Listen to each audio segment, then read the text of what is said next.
Hola, hoy vamos a hablar de un superpoder que tal vez muchos deseábamos, o por lo menos yo, y es...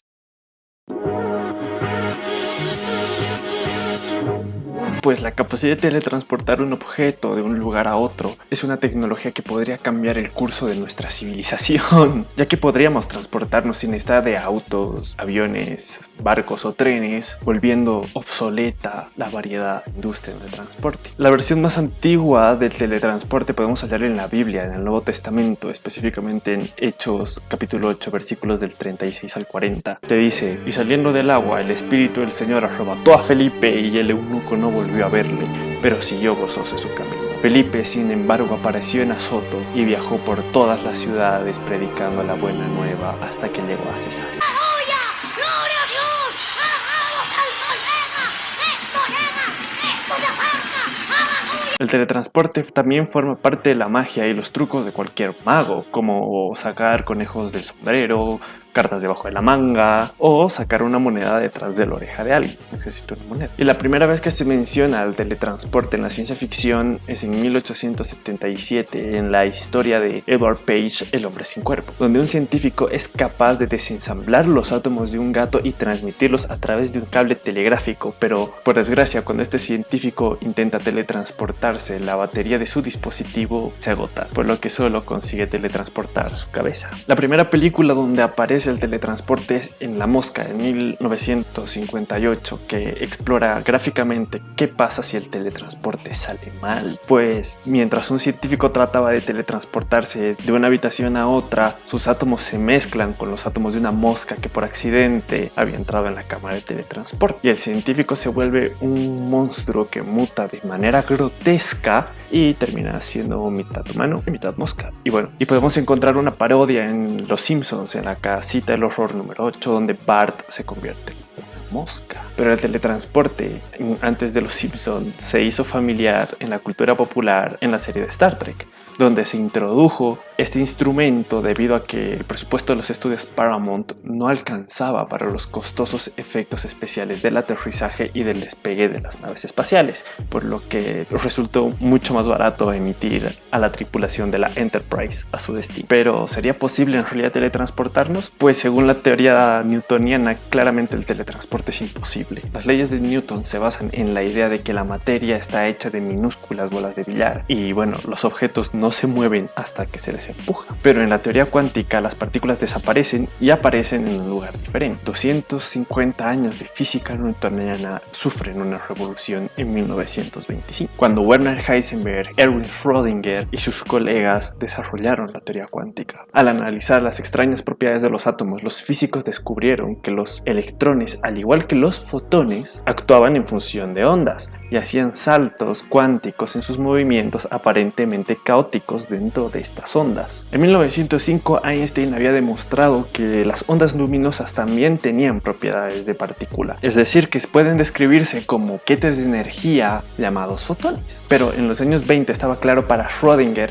que lo contrario también era cierto, que los electrones podían mostrar un comportamiento ondulatorio. Y bueno, hablar de la dualidad onda-partícula es un tema mucho más extenso que no lo voy a tocar en este video porque merece un video aparte, y además de extenso, complicado, es incluso un tanto polémico porque a día de hoy sigue generando debate entre los científicos.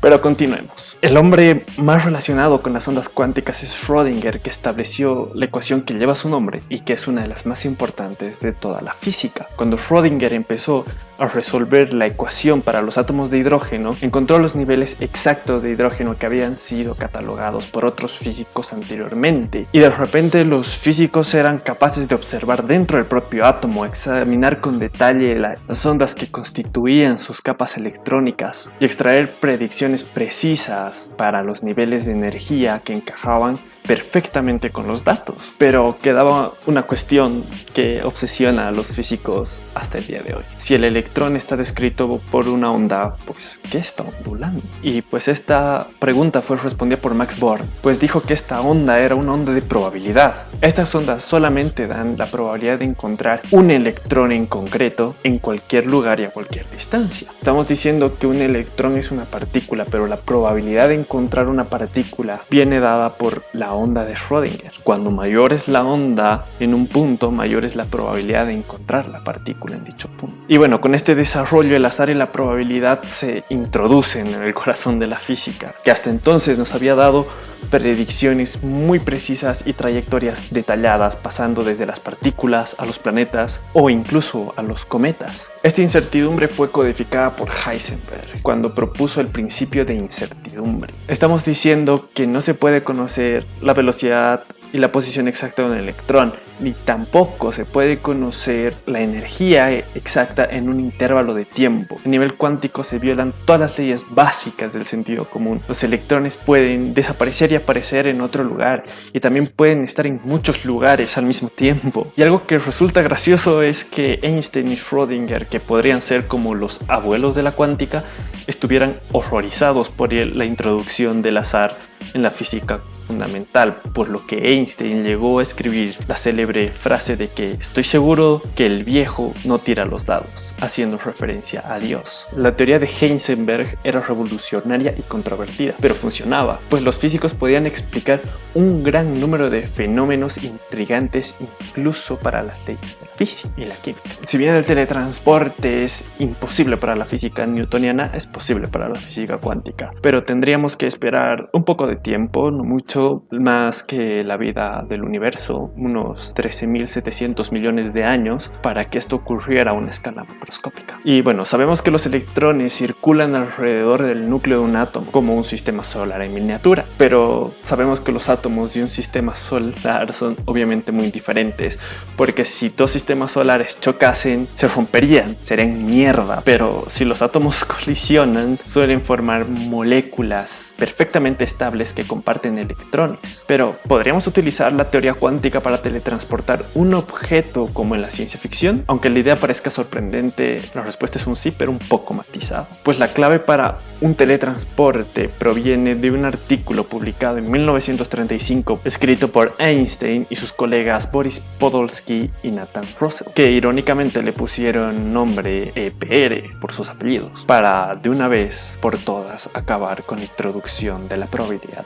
en la física. El experimento EPR nos indica que si dos electrones vibran al unísono en estado de coherencia, pueden mantenerse en ondulación si incluso están a cientos de años luz de distancia. Y seguiría existiendo una onda de Schrödinger que los conecta como un cordón umbilical. Si algo le sucede a uno de los electrones, entonces parte de esta información es transmitida de inmediato al otro electrón, como si fueran gemelos, más o menos, podría hacerse una comparación. Y a este acto se le llama el entrelazamiento cuántico. Y expliquemos un poco qué es el entrelazamiento cuántico. Empecemos con dos electrones coherentes que vibren al unísono. Luego hacemos que salgan disparados en direcciones contrarias y cada electrón gira, y a este giro se le llama spin. Este giro puede ser tanto hacia arriba como hacia abajo, como las llantas de un auto cuando van adelante giran hacia abajo y cuando van en reversa giran hacia arriba. Y supongamos que la suma de los giros de estos dos electrones es cero, por lo que si un electrón tiene spin arriba, sabemos automáticamente que el otro electrón tiene spin abajo. De hecho, conoceremos esta información mucho más rápido que la velocidad de la luz, pues estos electrones están entremezclados y estamos hablando de que sus funciones de onda laten al unísono. Inicialmente, Einstein diseñó el experimento EPR para sepultar de forma definitiva la teoría cuántica, pero en los años 80, Alain Aspect y sus colegas en Francia realizaron experimento con dos detectores a 13 metros de distancia, midiendo los espines de fotones emitidos por átomos de calcio, y los resultados concordaban con la teoría cuántica. Y bueno, al parecer Dios sí jugaba los dados. El problema es que la información que viaja es información aleatoria, por lo que es información inútil. Por ejemplo, supongamos que un amigo lleva puesto un calcetín rojo y uno verde, y supongamos que por casualidad vemos uno de sus pies y lleva puesto un calcetín rojo, y de inmediato sabemos que en su otro pie lleva puesto un calcetín verde. Y bueno, saber el color del calcetín de tu amigo es una información un tanto inútil. Y bueno, con este método no podríamos saber cuánto cotiza una empresa en la bolsa, por ejemplo. Y bueno, ninguna señal que contenga información no aleatoria puede enviarse por este método. Sin embargo, fue una victoria de la teoría cuántica a sus críticos, pero una victoria sin consecuencias prácticas hasta ahora. Pues todo cambió en 1993 cuando científicos de IBM dirigidos por Charles Bennett demostraron que era posible transportar objetos, al menos a nivel atómico, utilizando el experimento EPR. Y desde entonces los científicos fueron capaces de teletransportar fotones e incluso átomos de cesio. Y tal vez en un par de décadas sería posible teletransportar la primera molécula de ADN. Y pues el teletransporte cuántico explora algunas propiedades del experimento EPR. En estos experimentos los físicos empiezan con dos átomos, A y C, y supongamos que queremos teletransportar la información de A hasta C. Entonces introducimos un tercer átomo que lo vamos a llamar átomo B, de manera que se entrelaza con C, por lo que B y C son coherentes. Luego ponemos en contacto el átomo A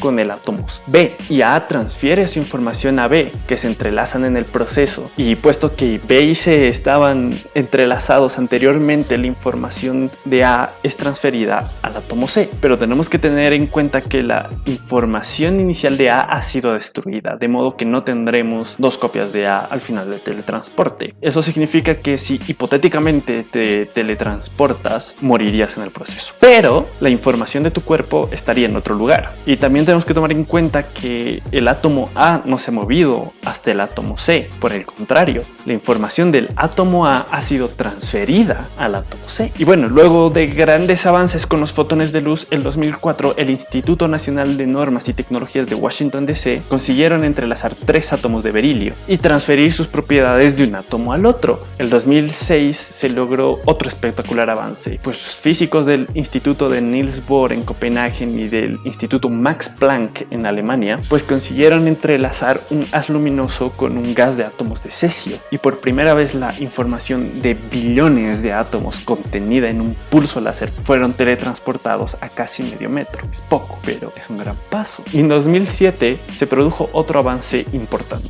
Los científicos del Centro Experimental para la Óptica Atómica Cuántica del Consejo de Investigación Australiano en Brisbane propusieron un tipo de teletransporte sin entrelazamiento. La clave de este tipo de teletransporte es un nuevo estado de la materia llamado condensado de Bose-Einstein o Beck. Pero pongámonos un poco en contexto. En la naturaleza, la temperatura más fría está en el espacio exterior y está a unos 3 grados sobre el cero absoluto, y esto se debe al calor residual del Big Bang. Pero un Beck está a millonésimas del cero absoluto, y esta temperatura solo se puede obtener en un laboratorio. Y cuando se enfría la materia hasta casi el cero absoluto, sus átomos se ponen en estado de energía más baja, de modo que sus átomos son coherentes. Y este extraño estado de la materia fue predicho por Einstein y Satyendranath Bose en 1925, pero por primera vez se creó en 1995 en los laboratorios del MIT. Y bueno, para lograr este teletransporte, primero empezamos con átomos de rubidio súper fríos en estado B, y luego se aplica un haz de materia también en estado B, y este haz es enviado por un cable de fibra óptica. Luego la luz incide en otro Beck que transforma el haz de luz en materia. Si bien este método es muy prometedor, también tiene sus problemas, ya que mucho depende de las propiedades de Beck, ya que se comporta como si fuese un átomo gigante. La aplicación práctica de los Beck actualmente es crear láseres atómicos. Si bien actualmente es imposible teletransportar objetos macroscópicos, pero con los grandes avances que está teniendo esta tecnología, tal vez en unos siglos podamos teletransportarnos a grandes distancias con solo presionar un botón. Y bueno, es turno para ti. ¿Qué otras utilidades le darías al teletransporte? ¿Qué tipo de teletransporte utilizarías? ¿Y qué superpoder es más efectivo? ¿Poder volar o poder teletransportarse? Puedes dejar tus respuestas aquí abajo en la cajita de comentarios. Y bueno, si te ha gustado el video, dale like, suscríbete, que es gratis, y no te olvides compartir, y nos vemos en el próximo video. Larga vida y prosperidad.